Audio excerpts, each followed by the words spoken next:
지금 인류의 역사에서 이렇게 전 세계적으로 이렇게 떨어진 적이 없었어요. 근데 떨어졌는데 이게 얼마나 중요한 양이냐면, 또는 얼마나 의미 있는 양이냐면, 아까 2030년까지 2010년 대비 45% 줄여야 된다 그랬죠. 그러려면 연평균 7%씩 줄어들어야 되는데 올해 줄어든 양 정도가 매년 줄어들어야 된다는 거예요. 그러면 앞으로 우리가 어떤 식의 경제활동을 해야 될까, 이걸 좀 생각해 볼 수가 있을 것 같아요. 그리고 코로나19는 결국은 뭐였냐, 우리가 인체상의 보건상의 위해 걸려서 앓거나 사망하거나 그랬지만 결국 또 경제 문제였거든요. 그래서 이게 사회적 거리두기를 어느 정도로 강도를 하느냐, 이거에 따라서 경제 문제가 연동이 되어 있었는데, 지금 우리나라만 그런 게 아니라 전 세계적이고, 사실 우리나라는 이 방역을 잘했기 때문에 경제가 마이너스 성장을 했다 하더라도 떨어진 정도가 전 세계에서 OECD 중에는 제일 덜 떨어졌거든요. 여기 보시는 것처럼 제일 덜 떨어졌어요. 그런데도 지금 문제가 되는데 다른 나라는 더 심각하죠. OECD 국가는 다 떨어졌어요. 다 마이너스 성장을 했어요, 올해. 중국만 이제 플러스 성장을 했는데 중국은 OECD가 아니니까요. 그래서 이런 문제가 지금 실업자도 늘고 고용도 줄어들고, 또 기업들에서 많이 안 뽑습니다. 그래서 이게 굉장히 의미 있는 사파인데요. 이코노미스트라는 그런 저널에 실렸던 거예요. 우리가 지구가 코로나랑 실험을 하고 있어요. 얘를 해결하기 위해서. 근데 이게 보니까 뭐라고 돼 있냐면 예선전이래요. 본선 경기는 아직 시작도 안 됐어요. 더 거구의 상대가 지금 내려다보고 있습니다. 그게 누구냐면 기후변화죠. 기후위기예요. 그래서 이게 정말 기후위기 때문에 발생할 경제 문제를 생각하면 너무 심각한 거죠, 이게. 여기 보시면은 밑에 이제 이 그림은 그레암 맥케이라는 사람이 그렸는데, 코로나19가 우리를 집어삼킬 듯이 이렇게 왔는데, 그건 약과였어요. 뒤이어서 경기 침체가 그냥 더 집체만하게 왔는데, 집을커녕 산채만한 또 위기가, 기후위기가 뒤따라서 온다는 거예요. 그리고 기후위기라는 게요, 이게 코로나도 마찬가지였죠. 여러분들, 코로나도 이게 발생했을 때 사람들에게 미치는 영향이 같지 않았습니다. 우리나라는 잘 못 느꼈어요. 우리가 국민의료보험 제도가 있고, 그 다음에 감염병에 관한 관리법이 있어요. 그렇기 때문에 우리는 법으로 보호를 누구나 동등하게 지금 받아서 잘 살든지 못 살든지 다 와서 테스트해서 감염 여부를 확인하고, 또 생활치료소에도 보내주고 치료 다 해주잖아요. 근데 대부분 나라는 그렇게 안 합니다. 잘 사는 사람들은 자기가 이제 검사 비용을 지불을 해야 되죠. 미국 같은 데는 보험 처리가 안 되는 경우에는 100만 원이 넘는다 그래요. 그리고 자가격리를 시켜놔도 격리할 장소가 없는 가난한 사람들이 있죠. 개도국 사람들 집 하나, 방 하나에 그냥 전 식구가 사는데 어디에 격리를 합니까? 나무 위로 격리를 하는 사람들도 있더라고요. 그러니까 우리는 그런 상태는 아니죠. 우리도 가난한 분들은 좀 힘든 경우가 있겠죠, 물론. 그런데 특히 고용하고 관련해서는 너무나 심각한 문제들이 많습니다. 가난한 분들일수록 고용 상태가 불안정한 데다가 쉽게 해고가 되고, 특히 자영업자들이 너무나 힘들었죠. 그래서 이게 고용 상태가 어떠냐, 어떤 직종에 고용이 돼 있느냐, 그것에 따라서 또 어떤 업종에 종사하느냐, 너무 영향이 달라요. 기후변화 당연합니다. 이것도 온도가 올라가고 폭염이 이러기 때문에 1차 산업, 농업, 어업, 산림 이런 데 종사하는 분들이 훨씬 더 어렵죠. 그리고 야외 노동자 훨씬 더 어렵습니다. 폭염에 노출되고 한파에 노출되고 하니까. 그리고 이거 보시는 것처럼 이게 뭐냐면요, 여러분들이 아시는 세계 지도하고 다르죠. 이 누적 배출량이 지금 달라요. 역사적 누적 배출량, 현재 배출량도 역사적 누적 배출하고 비슷한데, 그런데 더 취약한 국가는 배출량이 더 적었던 데가 더 취약한 거죠.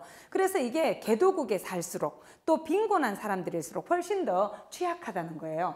그런데 이 지도에는 나타나 있지 않은 게 있어요. 그게 뭐냐면 미래 세대, 또 지금 자라나는 젊은 세대, 이 친구들은 사실 기후변화를 야기한 데 대해서 아무런 책임이 없어요. 근데 그 결과에는 우리보다 훨씬 더 오랜 기간 노출이 될 거거든요. 저는 사실 2050년까지 별로 살고 싶지 않은데 딱 하나 이유 때문에 한번 살아보고 싶은 생각이 들어요. 그때 정말 세상이 어떻게 변해 있을까? 넷째로가 달성이 돼 있을까 없을까? 제가 2050년이 되면 한국 나이로 85세거든요. 그래서 그때 살아있을지 모르겠는데 여하튼 그 다음 또 나타나 있는 게 뭐냐면 인간 종과 다른 생물 종 간의 그 불평등 문제예요. 기후변화 문제 인간이 야기한 거예요. 근데 다른 동물들은, 다른 식물들은 자기들은 아무 짓도 안 했는데 이거에 노출이 돼서 그냥 멸종하는, 아까 보여드렸잖아요. 멸종하는 생물종들이 생기고 있어요. 우리나라 같은 경우도 지금 지리산, 한라산의 구상나무 지금 거의 다 완전히 그냥 절멸되고 있어요. 이게 위도가 그 산 같은 경우에 밑에 저지대에 있던 애들은 기온이 올라가면 위로 올라가면 되거든요. 근데 꼭대기 있는 애들은 어디 갈 데가 없어요. 온도가 더 올라가면. 그러니까 그런 상태인 거죠. 우리나라는 그럼 어떠냐? 우리나라 굉장히 책임이 큰 나라입니다. 이산화탄소 배출이 세계에서 7번째로 많습니다. 누적 배출량이 여기는 16인데 제가 오늘 아침에 찾아보니까 13위로 돼 있던데 그는 이유를 이제 한 나라로 쳤기 때문이기도 한데 지금 우리나라는 끊임없이 늘고 있어요. 계속해서 늘었습니다. 지금 1990년에 비해서 2017년 2배 이상 늘었죠. 2배 이상 늘었어요. 이런 나라가 별로 없습니다. 잘 사는 나라 중에는. 우리나라 이제 선진국이거든요. 개도국 빼고는 이렇게 선진국에서 늘어난 나라는 캐나다하고 일본밖에 없어요. 심지어 미국 같은 경우도 줄었습니다. 그래서 EU 국가들은 많이 줄었고요. 그리고 우리나라는 지금 목표가 있는데 2030년까지 2010년 대비 45% 줄여야 된다 그러지만 우리의 목표는 지금 원래는 BAU라 그래서 배출 전망치에 비해서 37% 줄이겠다 이렇게 되어 있었는데 배출 전망치는 그래프를 어떻게 그리느냐에 따라서 달라질 수 있기 때문에 그건 너무 양심적이지 않다. 또 너무 가변적이다. 이래서 작년에 법을 바꿔서 아직은 법이 아니고 시행령에 들어가 있어요. 저탄소 녹색성장 기본법 시행령에 뭐라고 돼 있냐면 2017년에 비해서 24.4%를 줄여야 된다. 이거 만만한 거 아니거든요. 2017년에 우리가 배출했던 양의 24.4, 그러니까 4분의 1을 줄여야 됩니다. 근데 이게 지금 우리의 배출 경로예요. 원래는 어떻게 되냐면 BAU가 녹색이에요. 근데 우리가 파란색 거를 따라갔어야 되거든요. 근데 지금 실제로 우리가 배출했던 건 빨간색이에요. 뭐냐? 배출 전망치를 그대로 따라가고 있어요. 심지어 한 해는 배출 전망치보다 더 올라갔던 해도 있었어요. 그래서 이게 근데 아까 24.4% 줄이는 거 쉽지 않을 것 같다고 말씀드렸는데 우리나라의 이 목표에 대해서도 너무나 불충분하다라고 평가하고 있어요.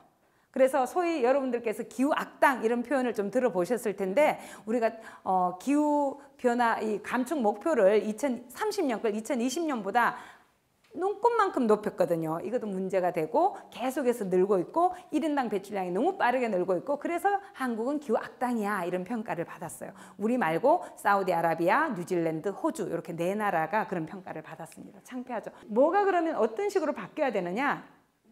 우리가 지금 사용하는 에너지 자체가 너무 많습니다. 소비량을 줄이는 게 사실은 제일 중요해요. 그러니까 소비량을 줄이는 방법은 2가지입니다. 하나는 효율을 높여서 효율을 높인다는 얘기는 뭐냐면요. 여기 뭐 EHP가 지금 여기 달려 있는데 만약에 우리가 이 EHP가 이게 1등급 제품이라 그러면 5등급에 비해서는 똑같은 전기를 집어넣어도 우리가 그러니까 똑같은 온도를 유지한다 하더라도 등급이 높을수록 우리가 투입하는 전기량이 적습니다. 그래서 선생님들 댁에 가면은 1등급, 5등급 이런 표시돼 있잖아요. 가전제품에. 그러면 그 성능은 예를 들면 냉장고가 뭐 냉장실이 마이너스 2도다 이러면 그 2도를 유지하기 위해서 투입되는 전력량이 1등급과 5등급이 다르거든요. 그러니까 그거는 기술 발전을 통해서 투입되는 에너지량을 줄이는 거예요. 근데 효율이 높아졌다고 해서 에너지 소비가 그만큼 줄어들지 않습니다.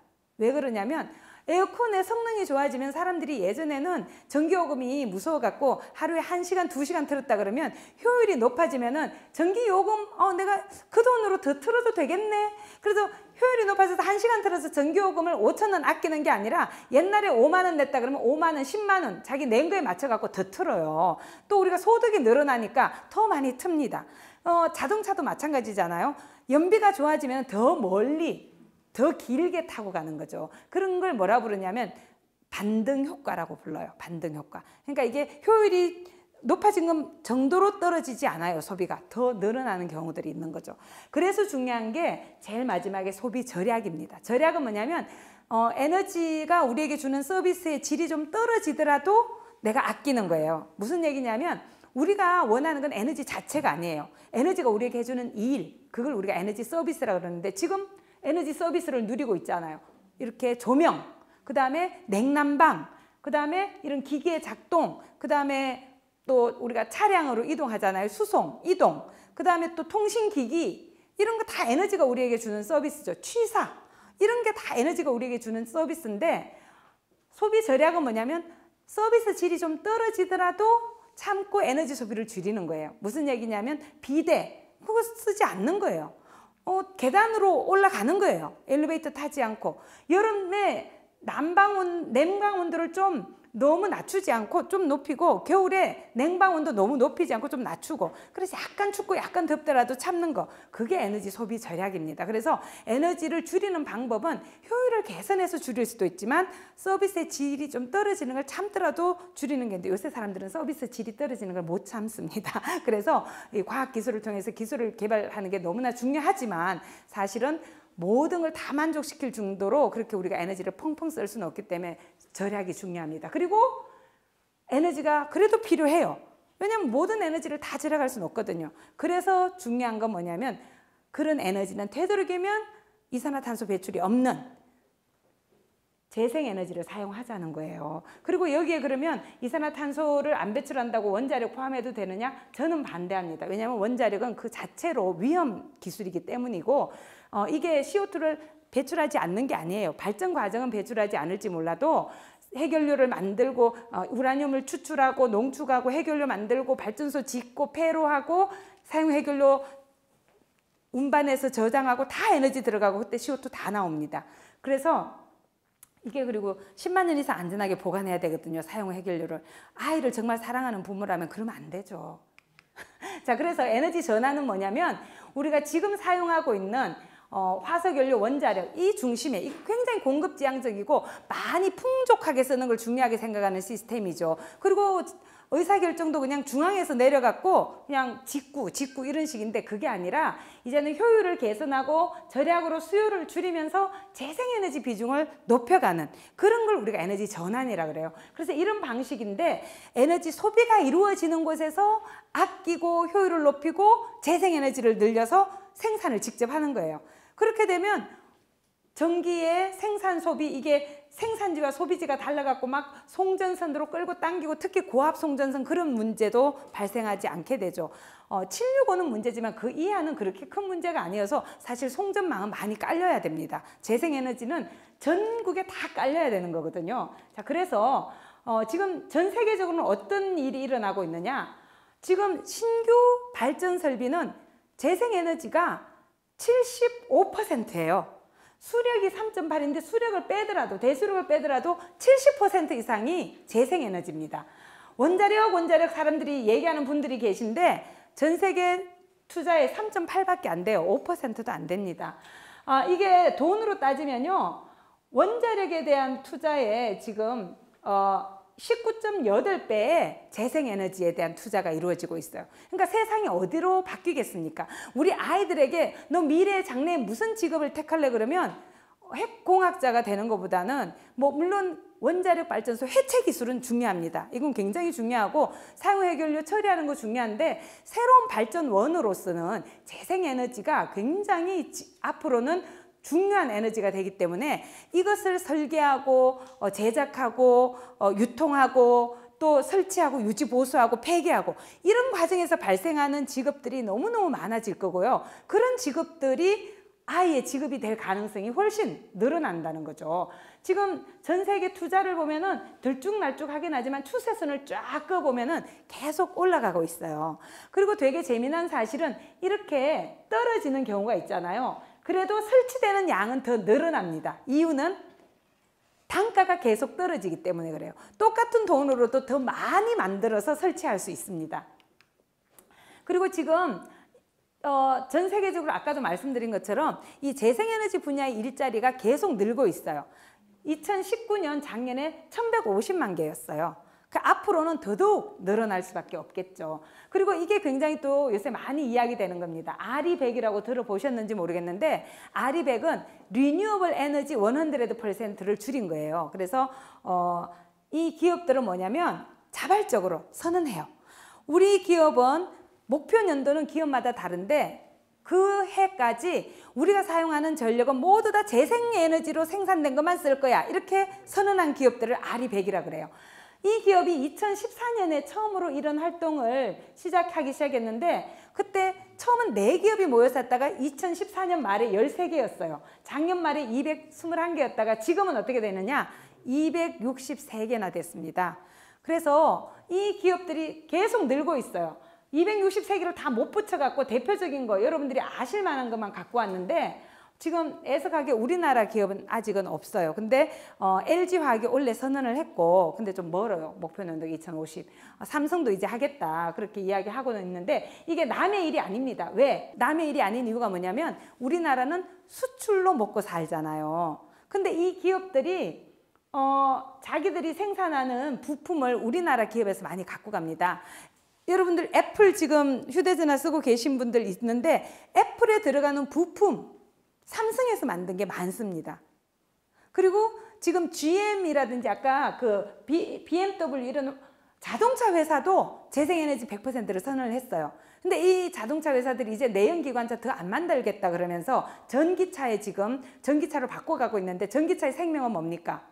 배터리잖아요. 그 배터리를 제일 잘 생산하는 기술을 가진 기업이 어디냐면 우리나라 기업이에요. LG화학과 삼성 SDI, SK, 하이닉스 이런 데인데 그 기업들에 뭘 요구하냐면 우리한테 배터리 팔려면 니네 그 배터리를 재생에너지 100%로 해야 돼 이렇게 요구하고 있어요.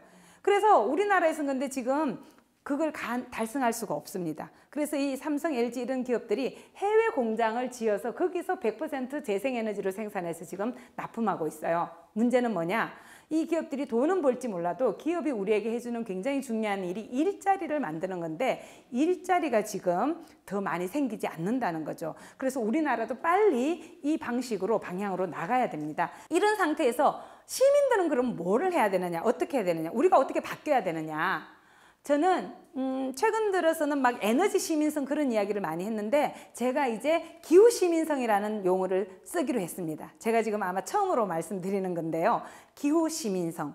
뭐냐면 그러니까 시티즌십이라고 많이 이야기하는데 이게 예전에는 시민권으로 많이 권리로만 번역이 됐는데 사실 이거는 권리만이 아니거든요. 권리와 의무가 같이 있는 거예요. 그런 시민적 덕성이라고 저는 생각을 해요. 제가 저기 경상도 사람이라 발음이 잘 안 되는데 여하튼 기후 시민성은 제가 볼 때 에너지가 너무너무 중요하죠. 우리가 아까 에너지 서비스라는 말씀을 드렸는데 인간이 기본적인 인간으로서의 기본적인 삶을 누리려면은 기본적인 에너지 서비스가 있어야 돼요. 난방 냉방 없이 우리가 살 수가 없잖아요. 그래서 기본적인 서비스를 누릴 권리는 누구에게나 있다는 거죠. 그거를 우리가 인식을 해야 됩니다. 그래서 나도 너도 당신도 다 에너지 서비스를 기본 서비스를 누릴 권리는 있어요. 하지만 누구도 낭비할 권리는 없습니다.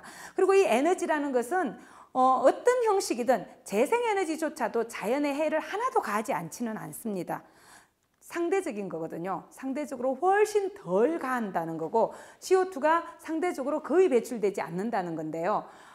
이런 에너지의 생산과 소비는 다양한 환경 문제를 야기합니다. 또 사회 갈등도 야기하죠. 그래서 이런 되도록이면 우리가 안전하고 깨끗한 에너지를 사용을 해야 된다는 인식을 가지면서 나 스스로가 에너지 소비자로 머무는 게 아니라 생산자로 나아가야 된다는 거예요. 그리고 이런 에너지 사용에서 발생하는 그 문제들에 대해서 책임의식과 윤리의식을 가져야 되는 거죠.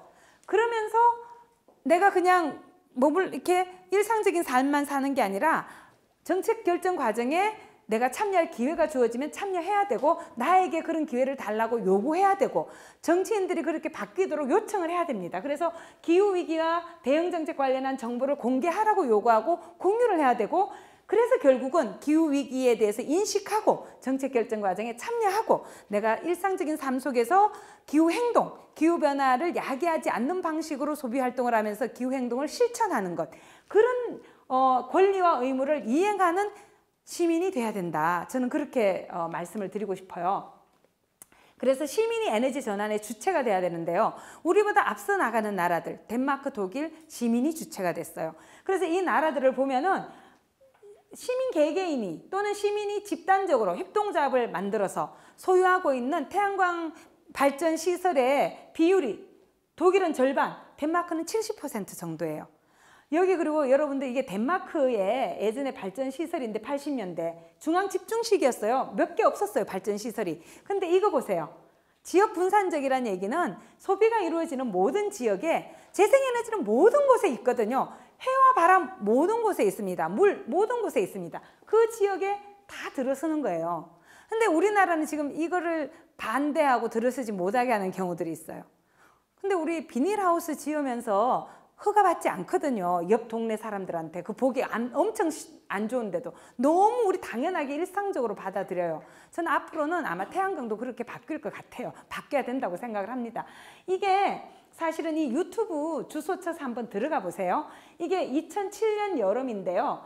이게 지금 2015년이거든요. 얼마나 많은 지역에 태양광 발전 시설이 들어섰는지를 보여주는 그림이에요. 그래서 이걸 보시면은 시간이 흐르면서 불빛이 차차차 이렇게 늘어나는 거. 이건 독일이거든요. 2009년인데 이게 2015년인데 거의 전국에 모든 지역에 지금 태양광 발전 시설이 다 들어선 모습을 보여주고 있어요. 시민이 주체가 돼서 스스로가 에너지를 그냥 소비하고 전기를 소비하는 사람으로 머무는 게 아니라 내가 직접 생산자가 되는 거예요. 그랬을 때 이렇게 지도가 바뀌는 거죠. 우리도 이렇게 바뀌어야 된다고 저는 생각을 해요. 그래서 제가 이제 제안드리는 기후 시민 되는 방법 크게 4가지를 말씀을 드리는데요. 첫 번째, 생활 속에서 기후 친화적인 실천 행동을 해야 됩니다. 에너지 절약적인 삶.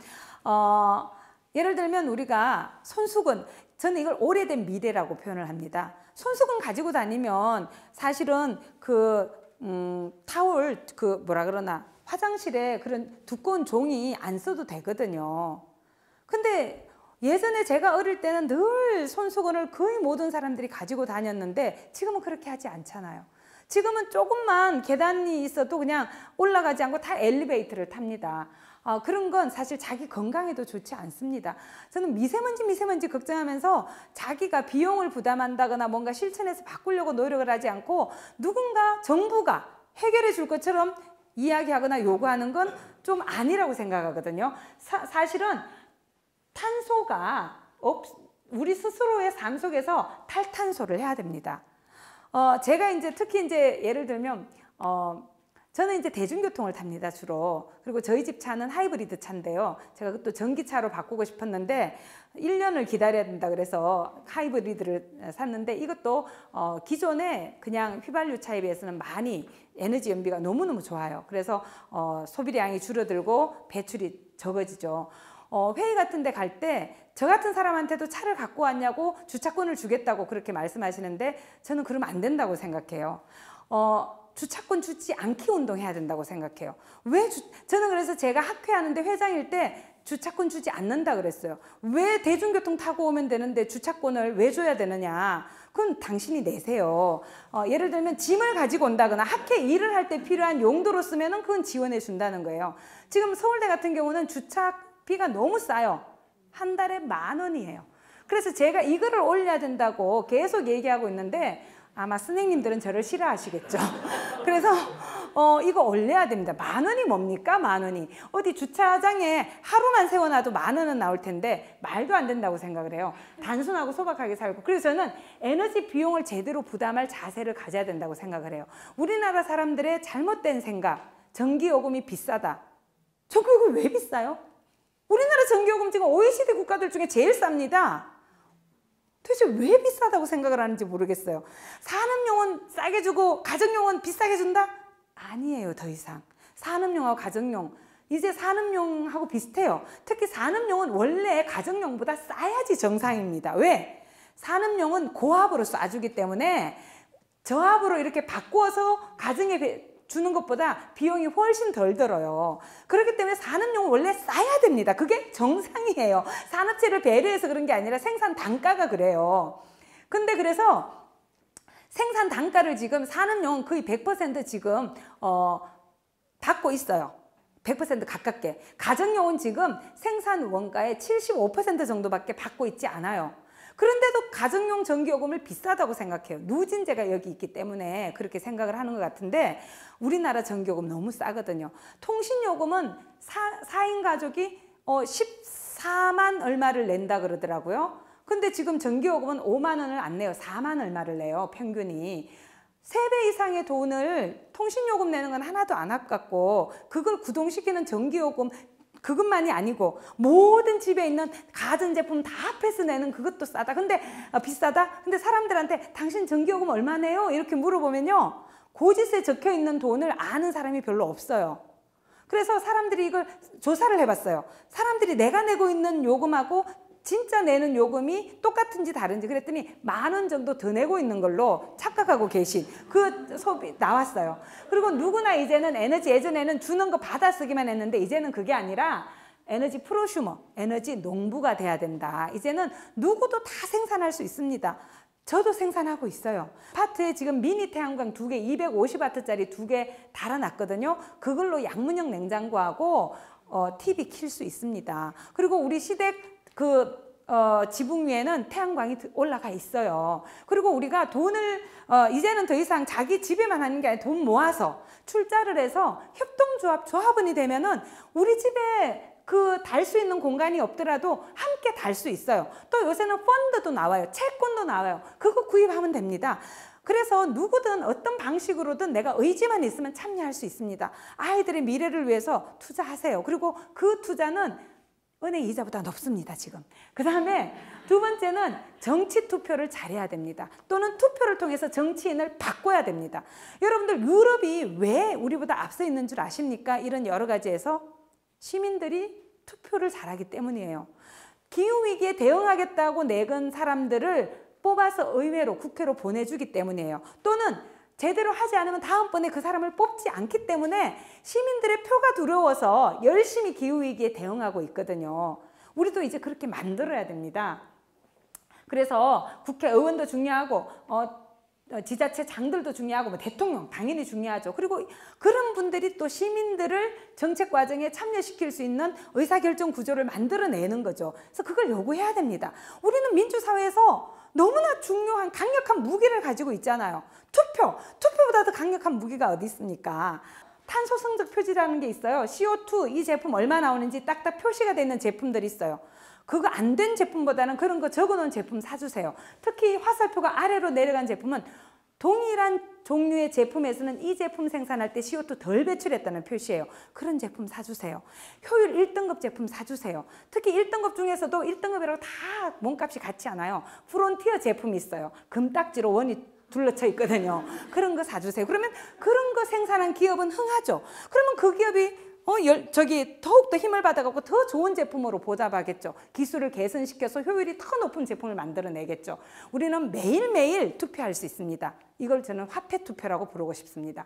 그리고 에너지 소비와 탄소 배출을 염두에 두고 소비를 하셔야 돼요. 그래서 되도록이면 과다 포장되지 않은 거, 재이용할 수 있고 재활용할 수 있는 그런 제품 위주로 구입을 해야 되고 일회용품을 되도록이면 사용하지 않아야 되고 너무 당연한 얘기인데 잘 안 하거든요. 이건 저는 녹색 소비를 잘하는 거 우리가 할 수 있는 일이고 해야 된다고 생각해요. 지금 아까 기후행동 중에 중요한 거 2가지만 말씀드릴게요. 아까 축산 육식인데요. 지금 우리가 얼마나 많은 양의 사실 한국인들은 서양인들보다는 적게 먹긴 해요. 그렇지만 예전에 비해서 우리가 굉장히 많이 먹습니다. 70년대는 1인당 2.6kg을 먹었대요. 돼지고기를. 지금 25.2 거의 10배를 더 먹는데 우리가 먹는 육류 중에 제일 많은 게 한국인은 돼지고기래요. 그 돼지고기를 지금 53.9kg을 2018년에 지금 육류 전체가 1위가 돼지고기고 돼지고기는 25.2고 육류 전체가 53.9. 제 몸뚱이만한 걸 제가 제거보다는 작네요. 근데 하여튼 지금 이게 우리나라가 수입도 너무너무 많이 해요. 지금 우리나라의 소가 몇 마리인지 아세요? 300만 마리가 넘습니다. 우리가 키우는 게. 근데 그걸로 부족해서 더 많이 수입해요. 2배가량. 우리가 지금 키우는 돼지가 몇 두수냐면요. 1,100만 마리가 넘습니다. 그걸로 부족합니다. 수입합니다. 그 다음에 우리가 지금 키우는 닭 몇 마리인지 아세요? 1억 마리가 넘습니다. 1억 1천만 마리가 넘습니다. 근데 그것도 부족해서 수입합니다. 그래서 매일매일 뭐 우리가 채식을 할 수는 없겠지만 사실 저는 3년 전까지는 채식주의자였는데요. 일주일에 한 끼 정도는 육식을 하지 않는 게 정말 지구를 사랑하는 방법이 아닐까. 그래서 일반 시민들이 지금 이렇게 기후행동을 다짐하는 분들이 계속 늘고 있습니다. 그래서 여러분들도 해보세요. 이렇게 자기가 할 수 있는 일, 작은 것부터 시작하시고 그거를 약속하시고 지키시고 좀 더 큰 약속을 하시고 지키시고 아이와 함께 그런 약속을 하시고 함께 하시고 함께 지키면 훨씬 더 뭐라 그럴까 실천의 의미가 더욱더 커지고 또 서로 사랑하고 존경하는 관계가 되지 않을까 그렇게 생각을 합니다. 예, 제 강의는 이걸로 마치겠습니다. 감사합니다.